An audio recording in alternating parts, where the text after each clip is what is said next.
Hi everyone, thank you for stopping by Scrap and Gigi's today. I used my stamp that I got from my haul the other day when we went out to the Outer Banks, and this was the stamp here. I had purchased some of this whale paper at a yard sale that I went to, and so I just decided to make a card mainly using the stamp, and I added some stickles here, some glossy accents here and on the anchor, and then I used a glitter pen on the fish to just kind of highlight them a little bit, and tied a little bow. It's been around for a very long time, but I made this bow using the fork method, and this was my first time doing the fork method to make a small bow, and I have to say I was quite impressed with how well it turned out. My husband laughed at me for using the fork to make a bow, but I think it turned out really well, and you can just do a Google search on tying a bow with a fork. But that was really super easy, and it's hard to believe I had not tried that in all my years of crafting. And then I just used a couple of flowers here and some buttons, just glued them together. And the gold paper is also out of my one of my pads that I got from my previous shopping haul. And then I used a little bit of washi tape here, and I will write my message there. That's one of my cards that I did. And the other one, getting into Halloween, it's amazing how sometimes you can just have something laying on your desk and you're like, I don't know what to do with this or whatever, but after it lays there long enough, it finally comes to you, oh, well, this would go good with this other piece that's laying over here on this side. These were some images that I had gotten last year. I believe the paper is called Authentic, and they were 12 by 12 sheets, and they had all different kinds of images, and so I took and cut them apart. And this was from a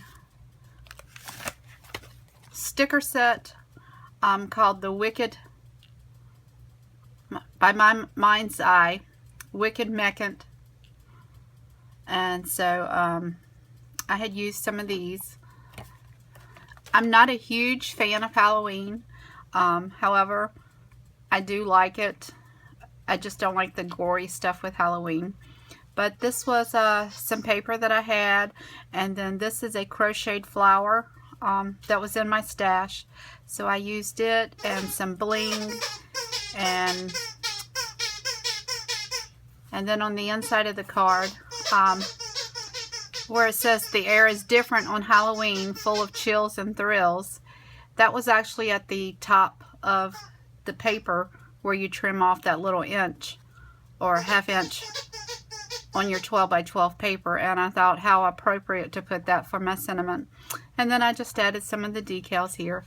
So that is one of my Halloween cards that I have done. And my next project is a paper bag album, and that is my dog Humphrey. He wants to play, so he's trying to get my attention. I did this with the Graphic 45. I don't know the name of this pad, but it had the sunflowers and the chickens, but it was a Graphic 45 piece. And so this is my paper bag album that I had made, and I just added some of the different cutouts and stuff onto this. I added a few pockets. This was part of the paper pack also, and so I just cut those apart, added those in. I used one of my Sizzix dies for this. I hand cut my sunflower and added that in. I do have a pocket here that you can add pictures to.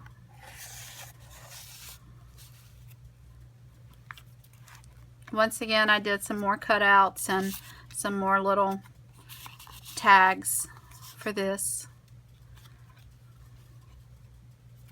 I have a pocket also. Have another pocket here for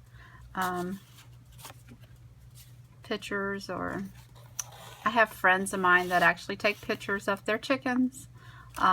Their chickens are just like their children to them.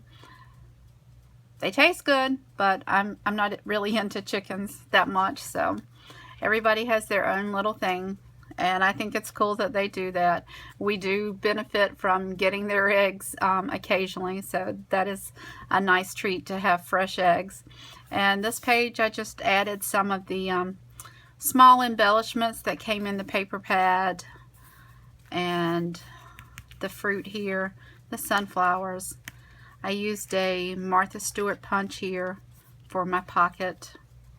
And that is my paper bag album. This is a 6x6 size, and I just punched holes with my crocodile and tied some ribbon to hold it together. So thank you for stopping by Scrap and Gigi's.